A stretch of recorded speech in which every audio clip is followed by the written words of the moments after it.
नमस्कार, आप देख रहे हैं न्यूज़ 24 और मैं हूं मधुबाला आपके साथ। बता दें आपको, हाल ही में नवीन नगर से एक मामला सामने नजर आया था, जब वहां पे कई खुलासे एक लड़की को लेकर के नजर आ रहा था, यानी कि श्रेया कांड।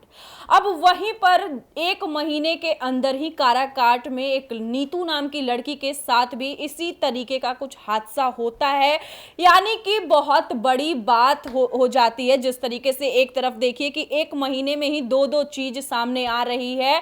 बता दें आपको, जिस तरीके से श्रेया कांड ने काफी लोगों को हैरान कर दिया था, और वहीं पर अब नीतू कांड भी काफी लोगों को हैरान कर रहा है। क्या कुछ मामले निकल करके सामने आ रहे हैं। तो आप हमारे साथ 3 सहयोगी हैं, हम चलते हैं एक एक करके बातचीत करते हैं, जानकारी लेते हैं कि आखिर श्रेया कांड के बाद ये नीतू कांड में क्या कुछ हुआ।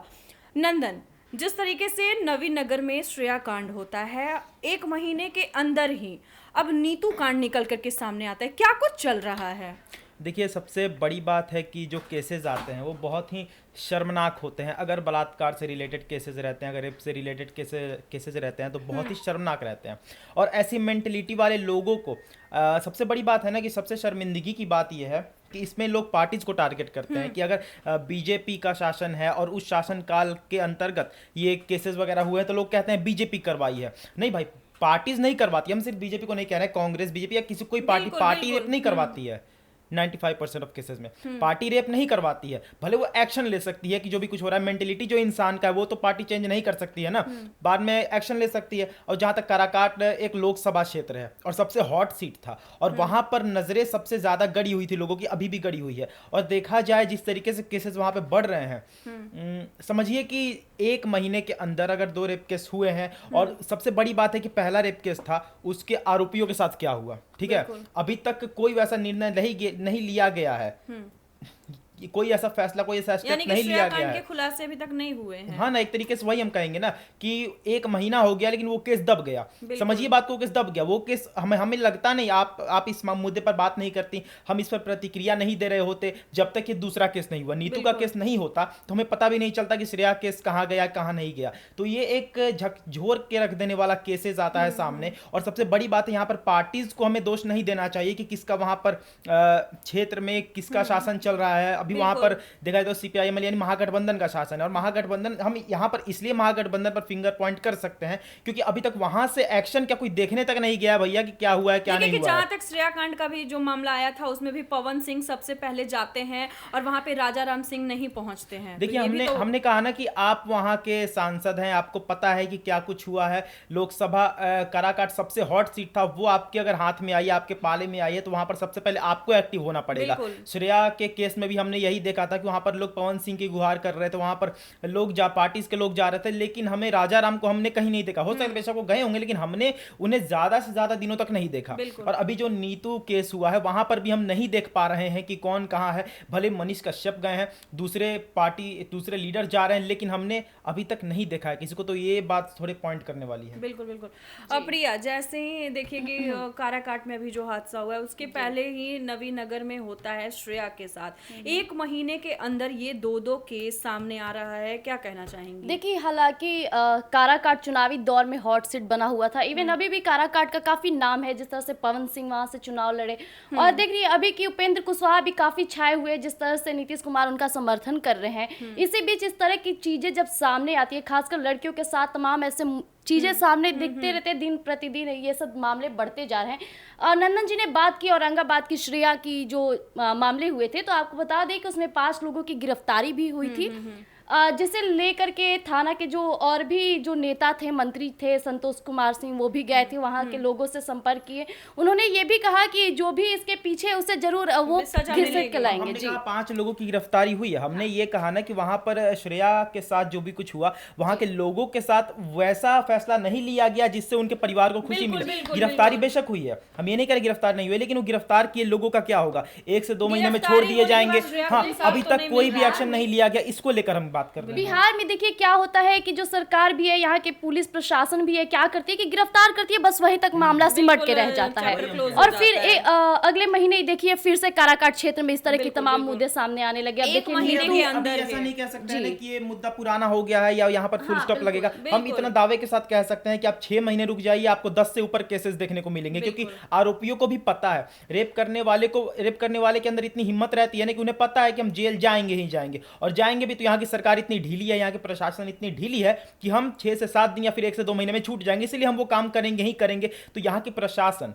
एनडीए सरकार को भी यहाँ पर हम दोष देंगे कि यहाँ पर जो सरकार है उसकी पूरी की पूरी गलती है कि आप पूरा प्रशिक्षण नहीं कर पा रहे हैं, आप पूरे अच्छे तरीके से जांच नहीं कर पा रहे हैं, आरोपियों को आप पकड़ भी रहे हैं। आप समझिए ना कि आरोपी पकड़ाते हैं, ठीक है, लेकिन जो मेन आरोपी होता है वही छूट के रह जाता है। सबसे बड़ी बात है यहाँ पर कि आप देखिए 95% ऑफ केसेस में मान लीजिए कि 6 आदमियों ने रेप किया तो 4 आदमी पकड़ाते हैं, 2 नहीं पकड़ाते हैं। और सबसे आश्चर्य करने वाली बात यही रहती है कि वही 2 नहीं पकड़ाते हैं जिनका मेन हाथ रहता है उसमें। तो हम इस पे ये लगा सकते हैं नहीं कहीं ना कहीं इसके पीछे भी गवर्नमेंट का कोई ना कोई फेस रहा होगा, ये तो कहने से हम चूक सकते नहीं है। बिल्कुल नंदन।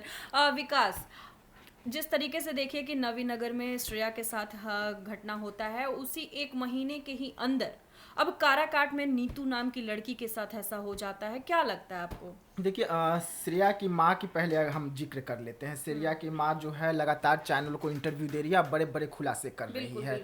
खुलासे में श्रेया की माँ पहले से ही कहती आ रही है कि मेरी बेटी के साथ रेप हुआ है। श्रेया के पिताजी का बार बार बयान निकल के सामने आ रहा था कि निर्भया कांड से भी बड़ा मेरी बेटी के साथ हो चुका है, लेकिन पुलिस इसे छुपाने की कोशिश कर रही है। और पुलिस लगातार इस बात को दबाने की कोशिश कर रही थी। पुलिस लगातार कह रही थी कि श्रेया जो है वो सुसाइड की है, श्रेया जो है वो खुद अपना जान दी है प्रेम प्रसंग में आकर। लेकिन परिवार के जो लोग हैं वो लगातार कह रहे थे कि ऐसा कुछ भी नहीं है, मेरी बेटी के साथ जरूर कुछ ना कुछ हादसा हुआ है। जब पुलिस पर दबाव पड़ता है, तमाम नेता वहां पे पहुंचने लगते हैं, चाहे वो सरकार के हों या विपक्ष के हों। जब नेता वहां लगातार पहुंचने लगते हैं तो पुलिस पर दबाव पड़ता है और पुलिस जांच करती है, सरकार पर दबाव पड़ता है। मैं पुलिस पर नहीं बोलूंगा, मैं बोलूंगा बिहार सरकार पर दबाव पड़ता है। उसके बाद जो वीडियो और फुटेज आते हैं सामने, उसमें श्रेया को एक गाड़ी में जबरन बैठाते हुए कुछ लोग नजर आते हैं। उसके बाद मामले की जांच होती है और जो मामला निकलकर सामने आता है वो बेहद चौंकाने वाले एक होटल के मालिक इसमें संलिप्त पाए जाते हैं और मालिक के ही होटल में ले जाकर उस लड़की के साथ रेप होता है। 5 लोग मिलकर रेप करते हैं और उसके बाद उसका हत्या करते हैं और हत्या करके उसे 48 घंटे उसी होटल में रखे रहते हैं। 48 घंटे बाद उसकी बॉडी पर एसिड डालते हैं और उसे जाकर वहां पर जला दिया जाता है, फेंका जाता है, पानी में फेंका जाता है। उसके बाद पुलिस बार बार कह रही थी कि मछली बाल खा गई, मछली शरीर खा गए, और यहाँ इसकी वजह तक से कि ये यहाँ ऐसे तक कि मामले आ विकास रहे हैं। मामले ये भी सामने आ रहे थे। जो पुलिस प्रशासन है वो कह रही थी कि कोई भी एसिड अटैक उन पर नहीं हुआ है। हाँ। जी। लेकिन अब देखिए अब क्या कुछ निकल के सामने आया। अब 5 लोगों की गिरफ्तारी हुई है। 5 जो आरोपी हैं उन्होंने अपना गुनाह भी कबूल कर लिया है। उसके बाद जो ब्यूटी पार्लर की मालकिन थी जिससे श्रेया पे लिंक लगाया जा रहा था कि श्रेया उनके थ्रू किसी लड़के के साथ बातचीत किया करती थी, उन पर भी अब उनकी मां ने सीधा सीधा आरोप लगाया है कि उस ब्यूटी पार्लर में गलत काम होते हैं, जिसके वजह से वहाँ की जो महिलाएं हैं वो बिगड़ रही है, वहाँ की जो बच्चियां हैं वो डरी सहमी हुई है। देखिए अब नीतू पर हम आ जाते हैं। नीतू कांड जो इस वक्त हुआ है सेम श्रेया कांड जैसा ही है। अभी तक ये पता नहीं चल पाया है कि नीतू के साथ आखिरकार हुआ क्या है। उसकी बॉडी तो मिल गई, बॉडी तो मिल गई, लेकिन जितना लेट लतीफ बिहार पुलिस जो है वो श्रेया मामले में की उसी तरीके से नीतू मामले में भी कर रही है। तो क्या बिहार सरकार और वहाँ की पुलिस ये चाह रही है कि पूरी जो नेता का फौज है, जो टुकड़ियां हैं, एक बार फिर नीतू के घर पहुंचे, उन पर प्रेशर बनाया जाए, तभी वो कार्रवाई करेंगे? आखिरकार समय रहते हुए पुलिस क्यों नहीं जाग रही है? अगर समय रहते हुए पुलिस जाग जाएगी तो थोड़ा सा तो अपराधियों के दिल में खौफ होगा। देखिए आपने बात की विकास जी खौफ की, हम बताते हैं यहाँ पर अपराधियों के दिल में खौफ इसलिए नहीं होता है क्योंकि पूरे हिंदुस्तान की बात करें तो यहाँ के प्रशासन और यहाँ की सरकार, चाहे वो बीजेपी की सरकार हो या फिर कांग्रेस की सरकार, वो आरोपियों के लिए, वो रेपिस्ट के लिए सबसे कह सकते हैं कि राइट हैंड का काम करती है। सरकार को हम इसमें तवज्जो नहीं देंगे, सरकार को इसमें हम नहीं कहेंगे कि सरकार कोई ऐसा स्टेप लेती है जिससे कि रेप पीड़िताओं को कोई मदद मिले। आप समझिए कि हमारा ऐसा देश है जहाँ पर पूरे सबूत हैं आपके पास, सारे तथ्य हैं, सारे साक्ष्य, हर एक चीज़ है आपके पास, स्टिल आपको दिल्ली गैंगरेप केस के आरोपियों को सजा देने में 7 साल 8 साल लग जाता है। अब 8 साल बाद 8 साल तक उनमें करोड़ों खर्चा करते हैं, तब जाकर आप उन्हें फांसी देते हैं। और वो भी क्यों? क्योंकि यहाँ पर प्रेशर बनाया जा रहा था। और दूसरी बात लेकर चले, महाराष्ट्र में 2 साल की बच्ची के साथ जो रेप हुआ था, 6 महीने की बच्ची के साथ रेप हुआ था, तो उस लड़के को 14 साल का था, नाबालिग, उसको मतलब कि अंडर एज का बात कहकर और उसको छोड़ दिया जाता है। तो यहाँ पर से आरोपियों का मन ही बढ़ेगा ना। बिहार को लेकर चले तो बिहार में जितने भी केसेस होते हैं, आपको खुसरूपुर का याद होगा, जब तेजस्वी यादव डिप्टी सीएम थे और नीतीश कुमार हमारे सीएम थे, तब एक और उस लड़की को निर्वस्त्र करके उसे अपना टॉयलेट पिलाया जाता है और उसको नंगा दौड़ाया जाता है। ये केस बहुत ही वायरल हुआ था, कुछ ही महीने पहले की बात है। लेकिन उसके आरोपियों का क्या?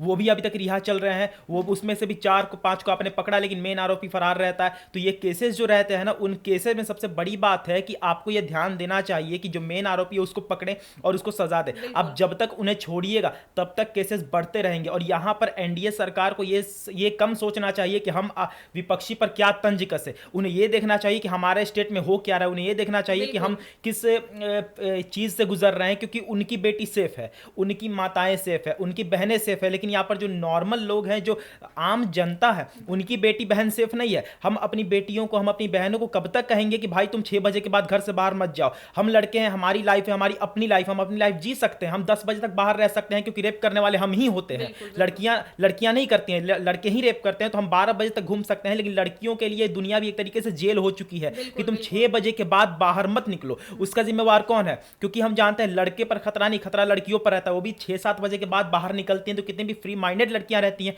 उनके मन में रहता है कि भैया मेरे साथ कुछ भी हो सकता है, कभी भी हो सकता है। तो ये जो मेंटलिटी उनके अंदर आ चुकी है, जो उनके अंदर डर आ चुका है, उस डर को लाने वाले जो लोग हैं, हम और सरकार दोनों, यानी कि मर्द और सरकार दोनों है। और इसको हटाने के लिए भी सरकार को ही आगे स्टेप लेना पड़ेगा कि अगर कोई भी लड़का इसमें शामिल होता है तो उसको एक ऐसा सजा दो, लाइक दुबई। आप जाइए, बड़े बड़े कंट्रीज में जाइए, अरब में जाइए, वहां पर जो चीज़ है, जो मतलब सजा देने का तरीका है, वो आप अपने कंट्री में लाइए और उसको आप अलाउ करिए, उसको लीगली करिए, ताकि लोग डरे और आगे चल के रेप होना कम हो जाए। बिल्कुल।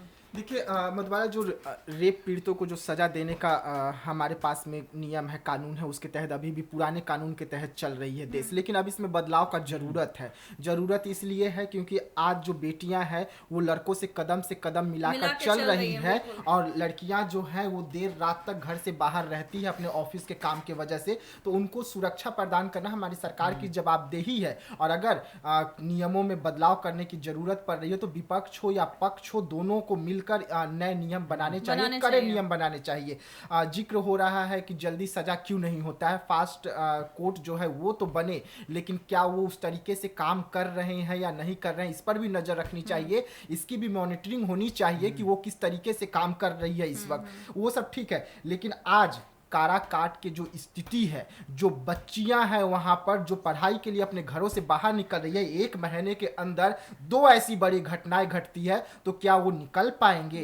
क्या नीतीश कुमार जो सपना संजो के रखे हैं कि बेटी को बचाओ और बेटी को पढ़ाओ, लेकिन इस तरीके से तो ना वो बेटी बचा पा रहे हैं और ना बेटी पढ़ा पा रहे हैं, क्योंकि उनकी बेटियां बच नहीं रही है, रोज एक बेटी फंस रही है। और उस डर से जो बेटियां पढ़ना चाहती है वो घर से बाहर नहीं निकलेगी। तो नीतीश कुमार का जो सपना है यहाँ पर चकनाचूर होता हुआ नजर आ रहा है। और नजर क्यों आ रहा है? क्योंकि उनकी प्रशासन जो है, उनकी पुलिस जो है वो सुस्त हो गई है। और इतनी सुस्त हो गई है कि घटना पर घटना घट रही है और उनकी प्रशासन छानबीन हो रहा है। अरे भाई, छानबीन तो हो रहा है, लेकिन नतीजा कब निकल के सामने आएगा? गिरफ्तारी कब होगी? आरोपियों को फांसी कब मिलेगा?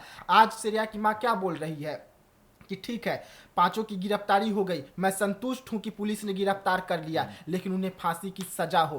क्या श्रेया की मां को इंसाफ मिल पाएगा? आज भी हम सोच रहे हैं गिरफ्तारी के बाद तो इंसाफ के लिए अभी कम से कम उन्हें 7-8 साल इंतजार करना पड़ेगा, तब जाकर उन्हें हो सके कि 6 साल का सजा मिले या 7 साल का सजा मिले।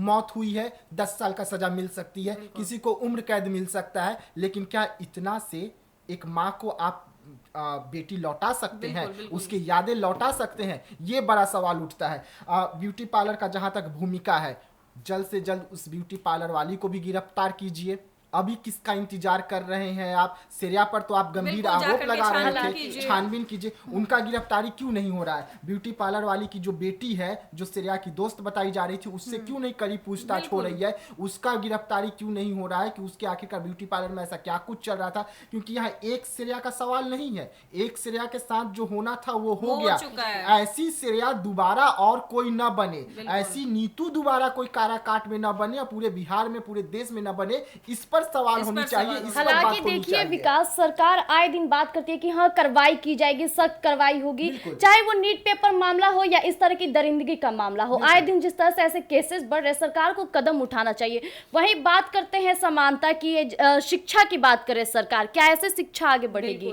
एक तरफ वो बात करते हैं कि बेटियों को घर से निकाले, पढ़ाए, बेटी बचाओ बेटी पढ़ाओ, ऐसे बेटियां पढ़ेंगी जब उनके साथ आए दिन इस तरह की चीजें सामने आएगी तो आप बिल्कुल। बेटियों को स्कूल में फ्री कॉपी दे रहे हैं, कलम दे रहे हैं, पेन दे रहे हैं, साइकिल दे रहे हैं, कपड़े दे रहे हैं, पैसा दे रहे हैं कि बेटी घर से बाहर निकले, पढ़े और पढ़कर अपना भविष्य बनाए। लेकिन इस तरीके से तो बेटियों का भविष्य नहीं बनेगा ना। इस तरीके से तो बेटियों का भविष्य अंधकार में जा रहा है। मान के चलिए कि श्रेया का हत्या हो गया, अगर वो बच जाती तो जिंदगी भर के लिए उसको एक घाव रहता कि उसके साथ रेप हुआ। उसके बाद में अगर नीतू अगर बच जाती तो जिंदगी भर उसके साथ भी एक दाग लगे हुए रहता कि उसको चंद लोगों ने पकड़ के उसके साथ बलात्कार किया। तो आप क्या समझ रहे हैं इसको? एक घाव लेकर लड़की को जीना बहुत मुश्किल होता है, और हमारा समाज और हमारा बिहार के जो लोग हैं, चाहे जो देश के लोग हैं, उसे कभी भी इस घाव के साथ जीने नहीं देंगे। और एक चीज देखिए कि जब लड़कियों के साथ छेड़खानी होती है तो लोग कहते हैं कि प्रशासन के पास जाइए, कांटेक्ट कीजिए, वो आपकी मदद करेंगे। कितना प्रशासन यहाँ मदद करता है? आए दिन आपका केस सुनेगा, वो खुद आप पे आरोप लगा देते कि आपकी ड्रेसिंग सेंस सही नहीं है, आपने इस तरह की चीजें की, इसलिए आप पे छेड़खानी की ऐसी चीजें सामने आ रही है। प्रशासन भी यहाँ चुप्पी साध बैठते हैं। विकास और नंदन, मैं कहना चाहूंगी, क्योंकि प्रशासन भी यहाँ चुप्पी साधते हैं। यानी सरकार प्रशासन पे भी तो दबाव नहीं दे रही है कि आप तुरंत एक्शन ले। सिर्फ सरकार क्या कहती है, बोलबाजी कर रही है कि हाँ तुरंत सख्त कार्रवाई होगी, तुरंत ये होगा। नीट पेपर मामला ही देख लीजिए, किस तरह से सरकार आए दिन कहते नजर आ रही है कि इसके पीछे कौन है। यहाँ तक कि मोदी सरकार, मोदी जी ने भी इस तरह की बातें कही कि मैं तुरंत कार्रवाई करूंगा जो भी इसके पीछे, लेकिन अभी तक मामला सामने नहीं आया कि आखिर इसके पीछे है कौन। तो सरकार कर क्या रही है? बड़ी मछलियों को गिरफ्तार करना ज्यादा जरूरी है। छोटी मछलियों को तो आप गिरफ्तार कर लेते हैं, लेकिन बड़ी मछली कब, जिनके ऊपर बड़े बड़े नेताओं का हाथ है, उन्हें कब? और जिस दिन बड़ी मछलियों को पुलिस प्रशासन गिरफ्तार करने लगे, उस दिन मगरमच्छ भी गिरफ्तार हो जाएगा और ऐसे मामले खत्म हो जाएंगे। देखिए, हमने कहा ना कि दुर्भाग्य है, ठीक है, बिहार का, कि बिहार को ऐसे ऐसे लीडर्स मिले हैं जो कि भरे सदन में सेक्स एजुकेशन पर खुलकर बोल सकते हैं, फनी स्पीचेस दे सकते हैं। हम नीतीश कुमार की बात कर रहे हैं, फनी स्पीच दे सकते हैं, लेकिन जब लड़कियों के साथ इस प्रकार की घटनाएं होती हैं तब उनके मुंह से कुछ भी नहीं निकलता है। भले 10 मीडिया घेर कर अगर उनसे सवाल पूछ ले तब उन्हें याद आता है कि अच्छा हुआ है क्या, हाँ इस पे एक्शन लेंगे। ठीक है, बहुत सारे ऐसे केसेस हुए हैं। और जहाँ तक बात रही प्रशासन की, तो प्रशासन बिहार की इतनी ज़्यादा सुस्त है, इतनी ज़्यादा लापरवाह है, इतनी ज़्यादा निकम्मी है कि यहाँ की प्रशासन, मतलब कह सकते हैं ना कि बस ये है कि एक यही प्रशासन का नियम रहता है, दिनचर्या रहता है कि सुबह उठो, उठकर वर्दी पहन कर जाओ, बाहर जाकर कुछ कमा कर लाओ, घर में बात खत्म। कोई एक्शन नहीं लेना, किसी प्रकार का कोई भी ऐसा स्टेप नहीं लेना है जिस वजह से ज़्यादा कुछ, मतलब कह सकते हैं कि सुधार आए। लास्ट में हम इतना ही कहेंगे कि सरकार को और यहाँ के प्रशासन को इतना ध्यान में रखना चाहिए कि जिसके साथ कुछ गलत हो रहा है उसको ध्यान में लेकर हम चलें, और साथ में फ्यूचर को लेकर चलें कि फ्यूचर में किसी के साथ ऐसा ना हो सके। तो जैसा कि आपने सुना, आए दिन ये सब मामले जो सामने आ रहे हैं, कब तक शिकार बनेंगी हमारी बिहार की बेटियां, देश की बेटियां। बता दें आपको, जिस तरीके से अभी श्रेया का केस आता है सामने, नीतू का भी केस आ गया है, 1 महीने के अंदर 2-2 बिहार की बेटी दरिंदों के हाथ लग जाती है। काफ़ी कुछ खुलासे सामने आ रहे हैं। जिस तरीके से बता दें आपको कि अभी श्रेया के मामले में भी अभी कुछ भी फैसले नहीं हुए हैं, सिर्फ अपराधी को कैद किया गया है। लेकिन बता दें आपको, अभी हाल ही में नीतू के साथ ये घटना हो जाता है। अभी नीतू के भी फैसले सामने नहीं आए, आखिर नीतू के साथ हुआ क्या है ये भी अभी खुलासे नहीं आए। लेकिन श्रेया कांड की बात करें तो श्रेया कांड में काफी कुछ निकल करके सामने आ रहे हैं। अब देखना ये होगा कि आखिर इन दोनों बेटियों को मिलता है, इंसाफ मिलता है या नहीं मिलता है, क्या कुछ फैसले निकल करके सामने आते हैं, देखना दिलचस्प होगा। तब तक के लिए धन्यवाद।